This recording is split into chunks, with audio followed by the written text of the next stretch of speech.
Well, thanks everybody for coming on your afternoon. I wanted to thank CARBC and Amanda for reaching out to me, and for Dr. Pauly for introducing me. It's always nice to collaborate with the center as well. So I'll just start. This is a visual presentation, and that's why I'm in the dark over here, so I apologize for that, but it was just so that when we do get to some of the pictures and photos that you can see it a bit better than when the lights are on up here. So drug policy, though it's influenced by international concerns, it's also rooted in the national and local history, as specific drugs are defined and framed differently over time.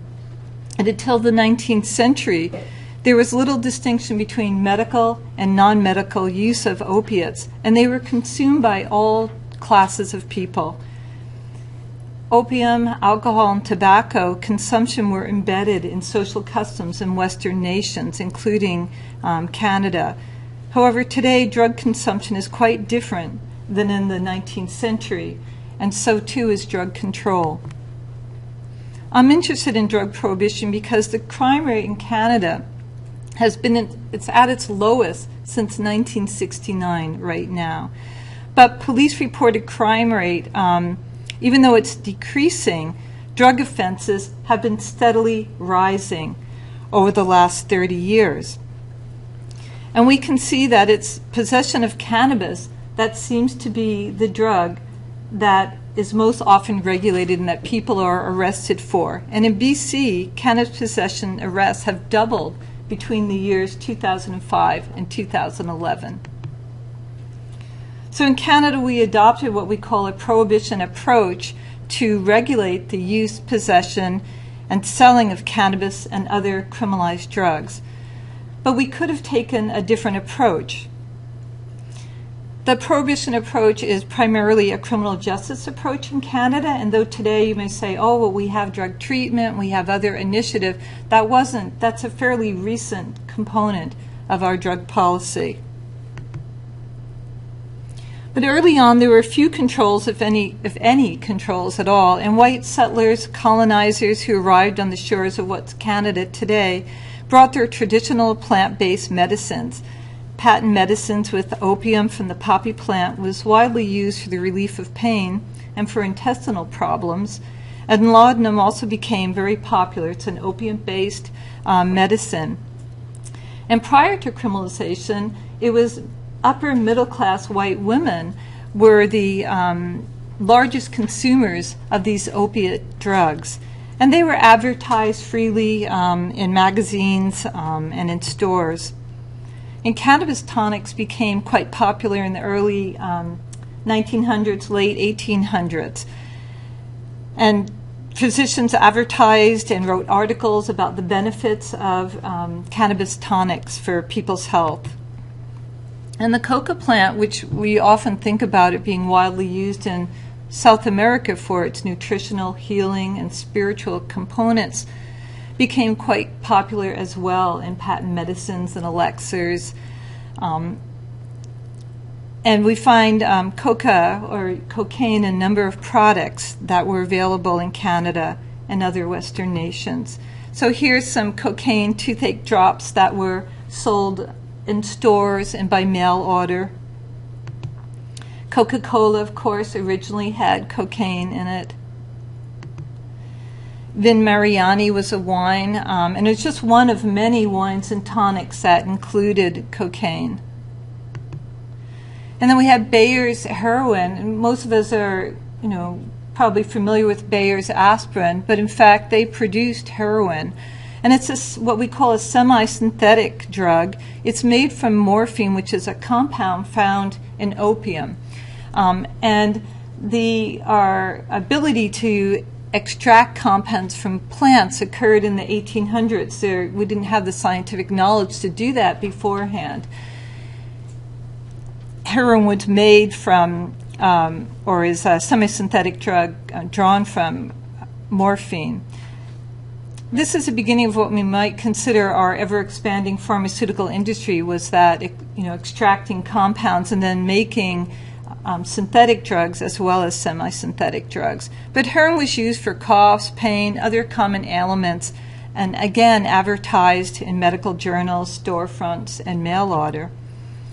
And so here's a copy of two old mail order, one Simpson and the other is from Eaton's. And this is where people would go to look at what plant-based drugs would be available for them in Canada. We have to remember that early on Canada was a rural country and there was very few doctors, they were few and far between, and they were expensive. We didn't have a federal public health care system at that time, and so people had to pay out of pocket for whatever health needs they had. And so in order to take care of a family's needs, you would find an array of these plant-based medicines in their medicine cabinet.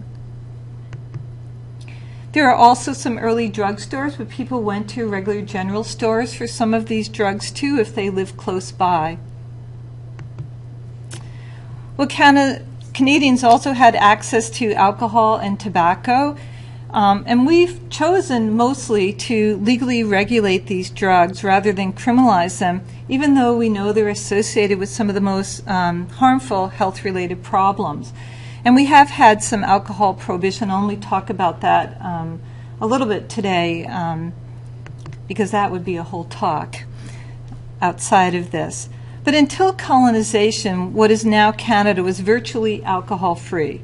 The Jesuits, missionaries, traders, and white settlers introduced Indigenous people and nations to alcohol in North America. And there is some use, like ceremonial use of alcohol in the southern states, but literally it was alcohol-free. And the Hudson Bay Company and other colonial traders brought their drug of choice, alcohol, and their religions, laws, and disease. And we know that the negative consequences that this has had for Indigenous peoples and nations. But in Canada and elsewhere, the Christian temperance movement was becoming quite active, and Christian white middle-class moral reformers regarded sobriety and self-control as a template for citizenship in the new dominion. And women were at the center of this movement. We should remember that they didn't have the vote yet, so they put a lot of their energies into these sort of moral reform movements at the time. And although we had federal alcohol prohibition during World War I, and other provinces also had alcohol prohibition, basically federal prohibition didn't last very long, and there are all these exemptions to it. You could have alcohol if you had a medical prescription. The industry still evolved during Prohibition. But what is different is that Prohibition was imposed on First Nations people for over a century. So the first Indian Act in Canada was passed in 1868, and many of you might know that it regulated all aspects of life for those Indigenous people labeled status Indian by the Canadian government. And the Act is understood now as an instrument of cultural genocide that was imposed on Indigenous peoples in Canada. But we should keep in mind that the Dominion, or Canada, was envisioned as a white nation by British colonists at this point. And Indigenous people and later Chinese, Japanese, South Asian people were seen as outsiders to white nation building.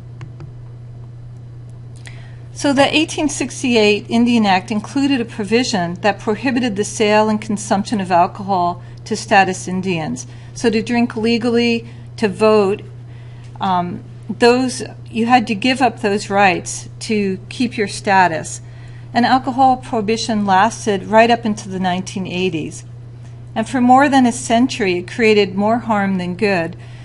It didn't stop some Indigenous people from drinking. Instead, it encouraged covert and dangerous drinking practices, illegal consumption and selling, and it discouraged social drinking.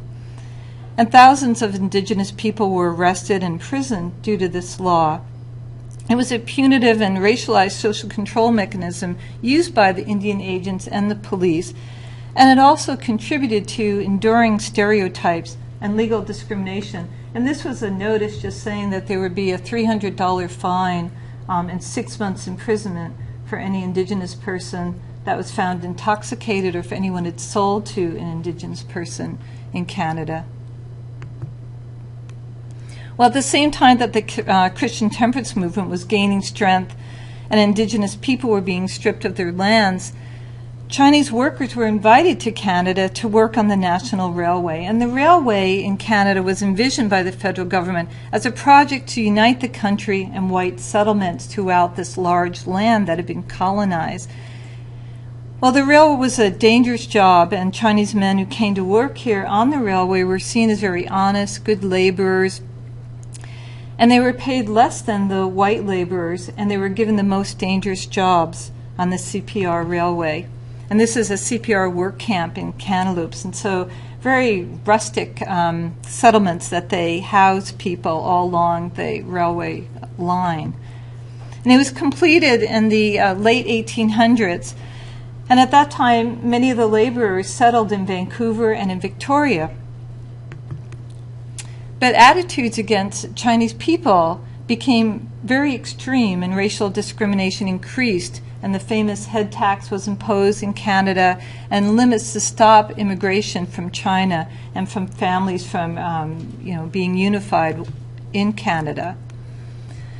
And unfortunately, there was an economic slump in the early 1900s, and that led white workers and politicians to rally against Chinese workers in Vancouver.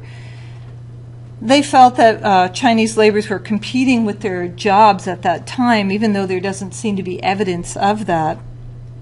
And in 1907, there was a labor rally, and it sort of wove through Vancouver, and it ended up at City Hall, which was at that time right by Main and Hastings. And it was a protest against the Chinese workers. And a large number of white workers and people at the protests split off from the rally, and they marched into the area that was designated as the Chinese center of town. Chinese people weren't allowed to live in other parts of Canada, so they could only be in this Chinese quarter. And the workers went marching in there, and they started to destroy businesses and homes. And then they went on to the Japanese quarter as well, where they were finally stopped by Japanese and Chinese residents. But they did a lot of damage to the area. And so Mackenzie King, he was the Minister of Labor at that time. He was sent out to investigate and to possibly offer some federal compensation for the damages that had happened. And on his second visit, he met with some anti-opiate reformers in Chinatown, and he learned of the legal opium industry in Vancouver, and there's quite an industry here in Victoria as well. Well, he went back to Ottawa, and he stated, it's in the province newspaper, he'd get some good out of that riot, and he did. He wrote a report, and he recommended the criminalization of crude opium and the smoking of opium. He didn't recommend that we criminalize the other forms of opium, liquid patent medicines and elixirs that white settlers were using, but this form of opium smoking that Chinese people were traditionally more involved in. Well, when you read the report, you see that he draws on fears about Chinese men and opium dens corrupting white moral Christian men and women. And the Opium Act was passed in 1908 with little debate, and therefore our first narcotic law was aimed at Chinese men, seen as racialized outsiders to the white Christian nation. And the act was strengthened in 1911, and we added cocaine and morphine without a prescription. And each year we added more and more drugs to the drug schedule. And the use of criminal sanctions to control drugs, drug prohibition, becomes Canada's primary drug strategy then, and a new class of criminals emerge: illegal drug users and people who sell newly criminalized drugs. Well, in Canada, like most countries, international events also helped shape drug policy, and the anti-opiate movement that was going on in Western nations definitely impacted the coming together of the Shanghai International Opium Commission in 1909. And Mackenzie King went to that meeting in Hague, and he saw himself as a pioneer and a leader in drug control. And in 1919, the Division of Narcotic Control was set up in Canada. And Colonel Sharman, he's the one on your left there, he became one of the first chiefs in our Division of Narcotic Control, and he held that position for more than 30 years. And then following that, he held quite a few international positions at the UN and elsewhere in relation to drug control and the international control system. The man in the middle is Harry Anslinger, and Harry Anslinger was the drug czar of the U.S. Federal Bureau of Narcotics. And he's famous or infamous as being sort of the producer of propaganda and misinformation, especially about marijuana, and instrumental in having marijuana criminalized in the United States. But the two of them worked very closely together, and when you see the records on them in the archives, you're quite amazed. Canada was sort of seen as leading the way in drug prohibition, even by the, Harry Anslinger, who most people would agree was probably one of the most prohibitionist warriors that there ever has been. Drug prohibition was also aided by media, through film and magazines. And there's a lot of conjuring up of fear of white moral women, this close proximity of men of color. It was thought it would lead to their corruption, addiction, and abandonment of the family, and then ultimately the nation, because women were seen as sort of the moral center of the nation, or at least white, middle, and upper class women. One of our most famous moral reformers in Canada was Emily Murphy, and some of you might know her as a suffragette, and also she was one of the first women judges in Canada. But she was also a real advocate of prohibition and educated Canadians about newly criminalized drugs. You have to remember, Canadians knew nothing about marijuana, very little about opium dens or anything to do with these newly criminalized drugs. But Emily Murphy wrote a bunch of articles, 3, in Maclean's magazine, which was our national magazine at that time, and then it was published as a book, The Black Candle, in the early 1920s. And here we see a picture from the book, and basically this was, what she thought would happen is, she acquires a habit, and then later she doesn't even care what happens to her, abandons everything that might have been held sacred before. She argued for harsher laws, but I wanted to just give an example of her writing. It's very racist when you read the book, but her writing about marijuana is quite interesting. Marijuana addicts become raving maniacs and liable to kill or indulge in any form of violence to other persons, and it sort of goes on in that vein about most of the drugs, but she really had a thing for marijuana, and partially that was because it wasn't criminalized yet in Canada. But following the articles and the book, we criminalized marijuana with no discussion in Ottawa. And I wouldn't say it's totally because of Emily Murphy, but for sure she was a big proponent of criminalization. So the RCMP becomes our militarized federal police force, and they are the enforcement arm of these new drugs at that time, and they're granted special powers. And we also set up special federal prosecutors who were established to work with the Division of Narcotic Control. And right up until the 1960s, punitive criminal sanctions became the bedrock of Canadian drug policy. Following criminalization, we didn't set up publicly funded drug treatment or narcotic substitution programs for people who might be addicted to drugs. Instead, we adopted a term, the criminal addict, and this was used by the narcotic division, but it was also used by social workers and health professionals at that time. And what the criminal addict meant was that these people were criminals first and addicts second. And so even if we gave them drug substitution or treatment programs, they would still be a threat to society. They would still be criminals, so why bother? Abstinence was the favored response to criminal addicts, and there was a belief that there shouldn't be any type of public support for treatment for them. And so basically the prison cell becomes the place where people withdraw from drugs, poor people and working class people.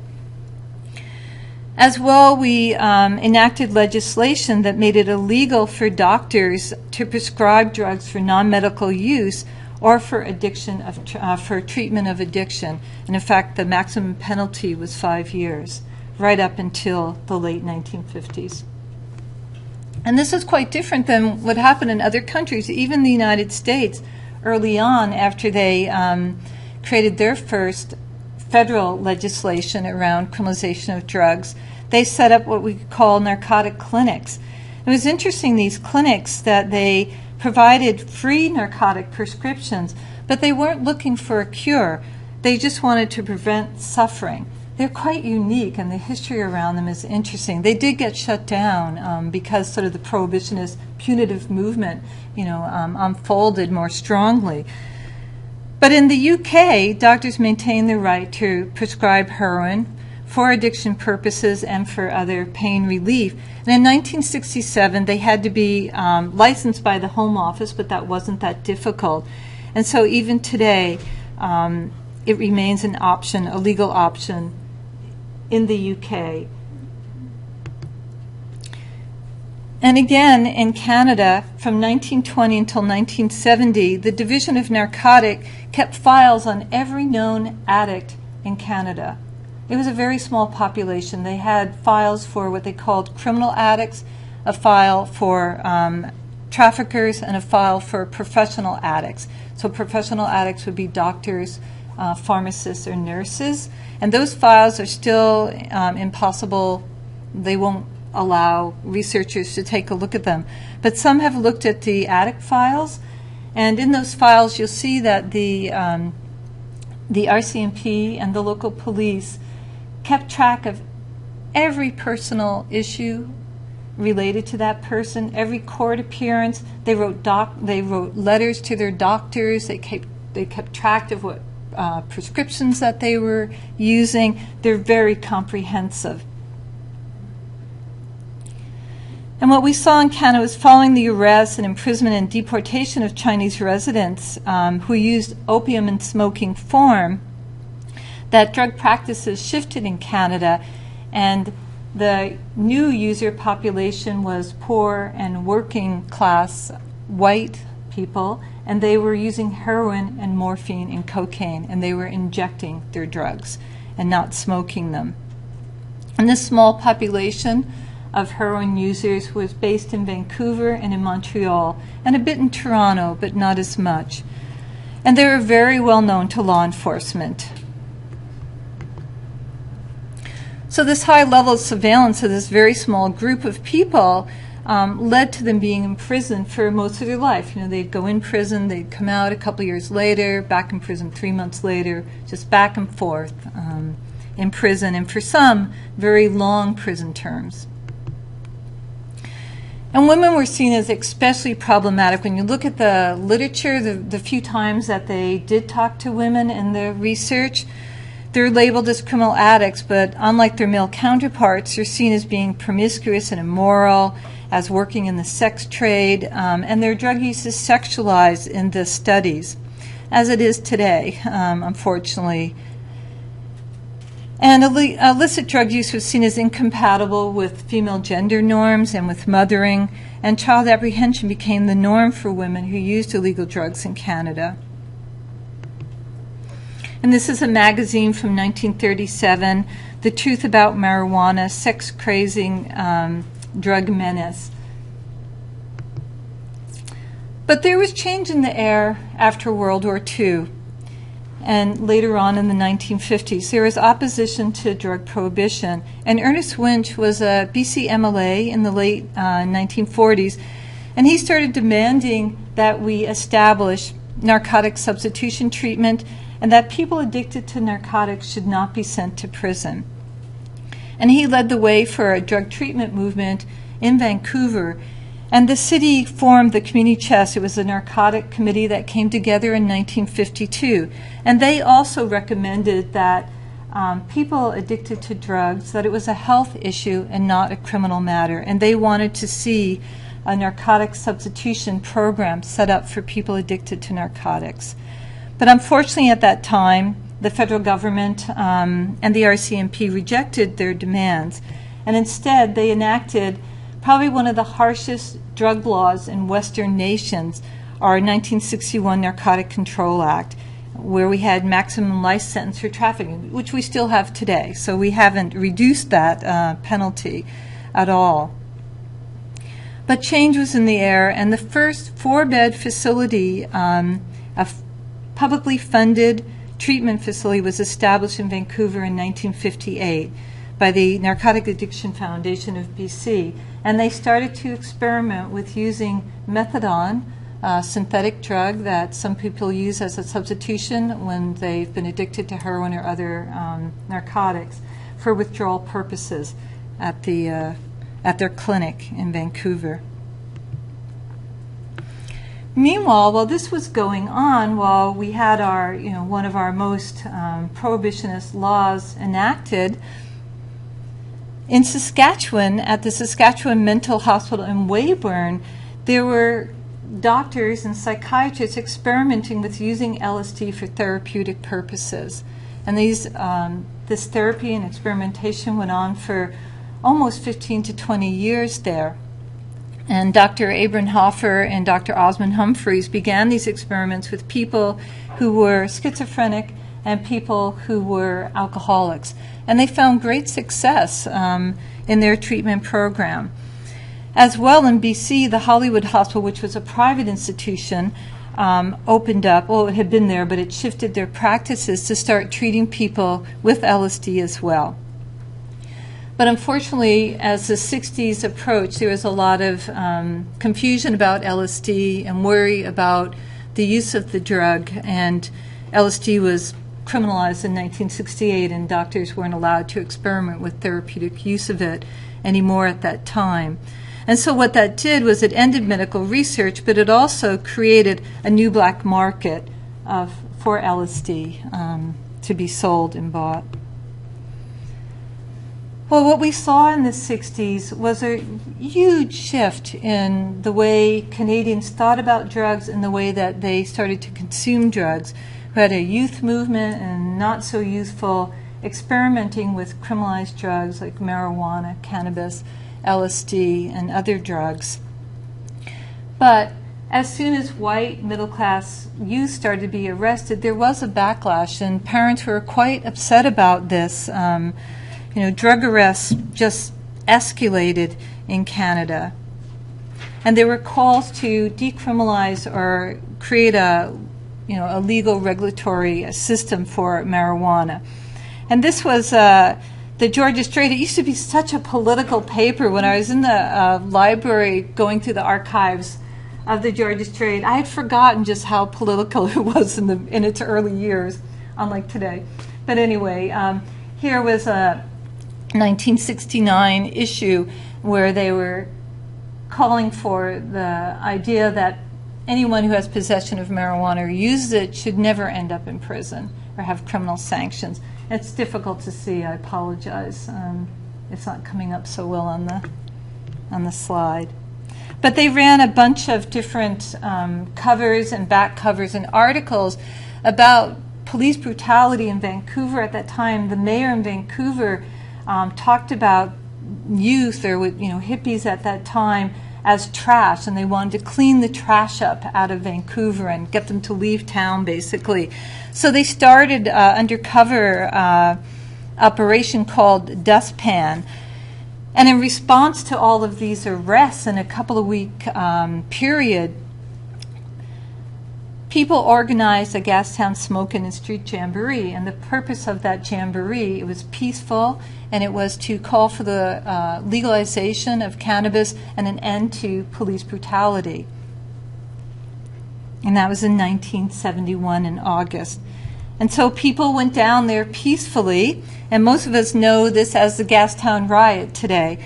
But in fact, it was this jamboree. There was a inquiry later into the riot, and it was concluded that the police had created the riot, pushing into this peaceful crowd with their horses, their dogs, and their batons.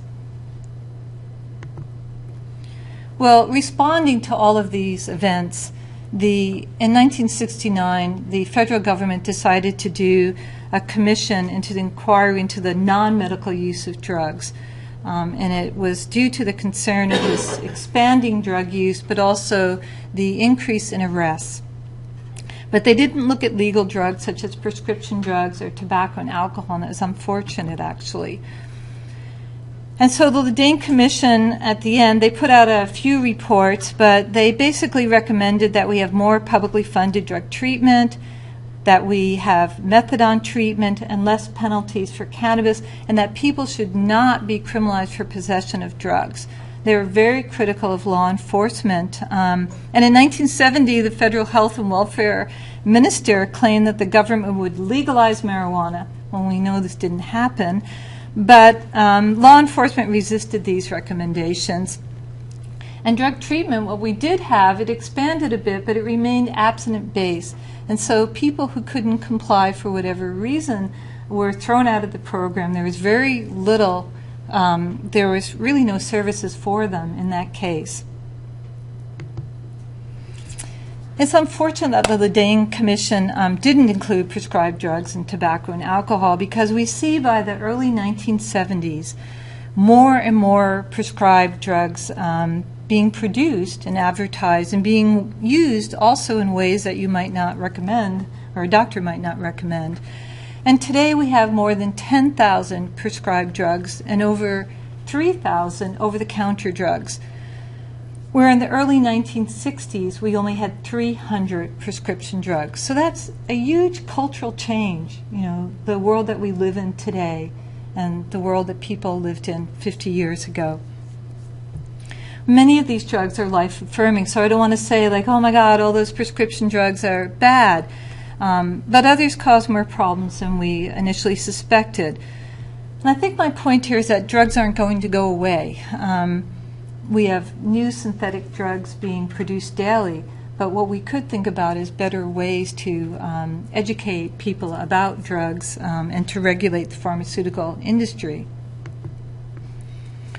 Well, due to police profile and this lack of more diverse services for people who use criminalized drugs at all levels of government, Vandu, a drug user union, emerged in Vancouver to advocate for the human rights and the health needs of people who use criminalized drugs and to counter the outcome of punitive policies. And part of the emergence of Vandu had to do with an epidemic in the downtown east side, an epidemic of hepatitis C, HIV/AIDS, and overdose deaths. These were preventable deaths that were directly related to our policies at that time, the lack of needle exchange or even needle distribution, the lack of other types of what we call harm reduction programs. And now there's drug user unions solid in Victoria and throughout Canada and the world. But scholars point to the difference between refined or synthetic drugs and a plant drug. And under our international conventions, and even in our federal drug law in Canada, we don't make a distinction between the coca leaf and refined coca powder. And I put this up here because I wanted to make the point that for the coca leaf, the amount of cocaine in the coca leaf is like it's 0.05. The amount of cocaine in refined cocaine can be up to 100%. Usually it isn't because people cut their drug to make more of it. But you're dealing with a very different substance when it's a refined drug. And people have a more difficult time establishing sort of stable relations over long periods of time with refined drugs. So this is Vandu in Victoria on the steps of the BC legislature and speaking out about the epidemic and the need for other services for people to end that epidemic. And one of the famous demonstrations in Vancouver, the 1,000 Crosses, and here Bud Osborne with Ann Livingston were the founders of Vandu. And Bud was essential in having a public health emergency declared in the downtown east side, and led the way for this social justice movement that emerged at that time, demanding harm reduction. And so the city did get involved. The mayor and Donald McPherson was brought on to be the first drug policy coordinator, and he spearheaded this report, a 4-pillar approach to drug problems in Vancouver. And even though we've kind of used to enforcement, there's more emphasis on prevention and treatment, but there's a huge emphasis in the report on harm reduction. And so I'll just say that most of you probably know what harm reduction is, but it's a philosophy and a practice that that has been adopted to reduce the harms related to both legal and illegal drug use, to meet the needs of people where they're at, to create practical, non-judgmental services for people, and to include the people most infected, people who are using criminalized drugs or legal drugs, should be at the table making that policy and the initiatives possible. So the report called for diverse services, better housing, safer injection sites, heroin-assisted treatment, and less criminal sanctions. But it took to 2003 and many unofficial safer injection sites all through Vancouver before the official site Insight was opened. And across Canada, you can see amazing harm reduction initiatives, starting off grassroots, supported by the municipalities that they live in. And it's been a very difficult time the last 10 years because the Conservative Party was very opposed to harm reduction initiatives. At the same time that we saw drug user unions and the social movement in the downtown east side emerge, we also saw compassion clubs opening throughout Canada. And in 2001, due to some court challenges, we had our first federal medical marijuana program in Canada, but most people didn't use it. They felt like the cannabis wasn't good quality, it was expensive, and they continued to use their compassion clubs or medical dispensaries. There was a linking of cannabis and growers to violence and organized crime, and so you might have seen some cartoons like this is from the Globe and Mail. And this constant barrage of imagery about organized crime being the growers for cannabis and infiltrating the medical marijuana industry as well. But this was interesting because through a Freedom of Information Act request, we got a hold of a federal Justice Department study that was done in 2011, which showed very clearly that there wasn't this direct link between marijuana growing and organized crime. Of the cases that they studied over a 5-year period, they could only say that less than 5% had any connection to organized crime, and the other 95% of the growers didn't. And it's not to say that organized crime isn't involved. I'm not making that kind of claim. I'm just saying that the speculation about how much they're involved, I think, is a fabrication. But this study was never released because it didn't fit with the sort of law and order mantra that was emanating from the federal government. So what this did was we then enacted, after many years of this kind of reporting, the Safe Streets and Community Act in 2012. And it was the first time around drug laws that we created mandatory minimum sentencing, and that means that the judge has no discretion. They can't lower your sentence. So interestingly, when we enacted this act in Colorado that same year, they decided to end cannabis prohibition, and in Washington too. But in Colorado, they allowed adults to grow up to 5 plants. So we could see the huge gap between Canadian policy and what was going on in the United States. And so we had a lot of these types of flyers going on which is about punish these drug pushers. Junkies need to go to prison if they can't abstain, which was completely contrary to harm reduction philosophy, which is about social inclusion, to keep people part of families and society. So it's very difficult to work with this type of propaganda over the last 10 years. And just as a reminder, we're not arresting high-level traffickers, as law enforcement and some media and politicians tell us. When you go visit the prisons, it is poor people, it is street dealers, it's people who are addicted to the drugs themselves who are spending time in prison. And Dr. Liz Elliott, she was a restorative justice scholar, argued that rituals of punishment weaken societies and do terrible harm. Now, I would say our current drug policies are no exception.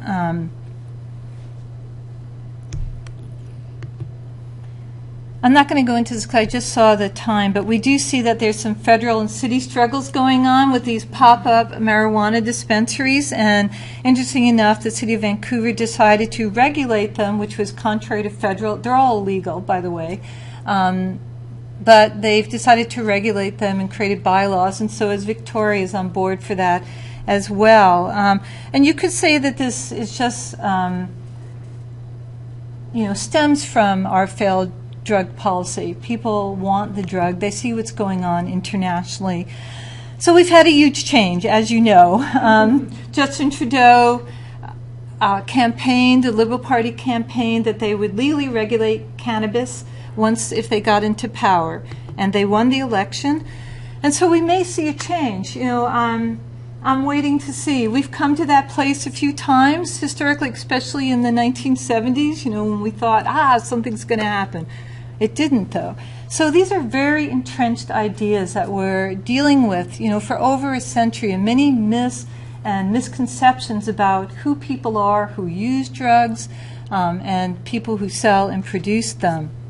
But there's drug reform going on around the world, and it looks like Canada may join them.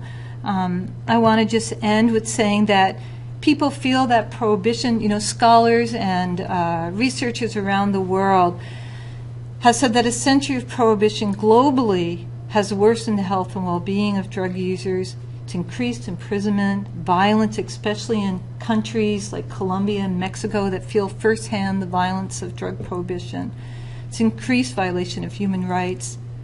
It discourages harm reduction and research that might be useful for Canadians and others. It's expensive, ineffective, it wastes our tax dollars, and it increases stigma, discrimination, and harms to individual families, communities, and to democracies themselves. And so as we move forward, I'll just end with, I hope this is just a sketch, and you could write a book about each incident, and there's many things that I didn't talk about, but that let's keep some of the myths and our failure to sort of see people as human beings and to believe that punishment works in mind, because we don't want to create new forms of social exclusion. As we may create legal regulation for cannabis, we may have the urge to then say, well, then we'll really punish those other drug traffickers, outside of the system. Let's see if we can temper that response as we move forward and try to find an alternative way to deal with this issue. Thank you.